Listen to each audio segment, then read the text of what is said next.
যি মই নিৰ্মীয়মান ভৰলুমুখৰ উৰণীয়া সেতুখন চাবলৈ আহিছিলোঁ। এই উৰণীয়া সেতুখন নিৰ্মাণ হ'লে শান্তিপুৰৰ পৰা জালুকবাৰী বা শুক্লেশ্বৰৰ ফালৰ পৰা শান্তিপুৰলৈ আহিবৰ কাৰণে আমাৰ জনসাধাৰণৰ বহুত উপকাৰ হ'ব। উৰণীয়া সেতুখনৰ নিৰ্মাণৰ কাম প্ৰায় শেষ হৈছে। 5 মাৰ্চৰ পৰা 10 মাৰ্চৰ ভিতৰত এই উৰণীয়া সেতুখন আমি উদ্বোধন কৰিব পাৰিম। মই এবাৰ নিজে চাই গ'লোঁ কিমান আগবাঢ়িছে কি বাঢ়িছে।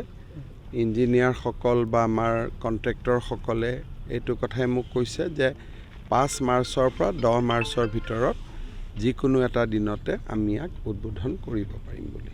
আৰু কিবা স্যাৰ ইয়াত আৰু হ'বলগীয়া নাই, কাৰণ এইটো গোটেই আমাৰ শুক্লেশ্বৰ ঘাটৰ পৰা বা আমাৰ শান্তিপুৰৰ পৰা এয়াৰপৰ্টলৈকে যোৱা ভৰলুমুখৰ ৰেলগাড়ীখন আমি সৰুৰ পৰাই দেখি আহিছিলোঁ, বহুত দেৰি ৰখাই থয় আৰু ষ্টেচনৰ ওচৰত কাৰণে ইয়াত ৰেলগেট বেলেগ ৰেলগেটতকৈ ইয়াত বেছি দেৰি ৰেলগেট বন্ধ হৈছিলে।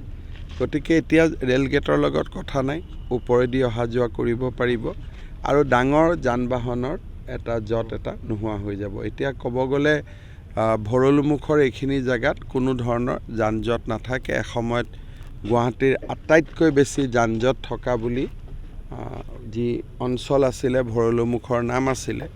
এতিয়া আৰু ভৰলুমুখত সেই যান জঁটবোৰ নাথাকে।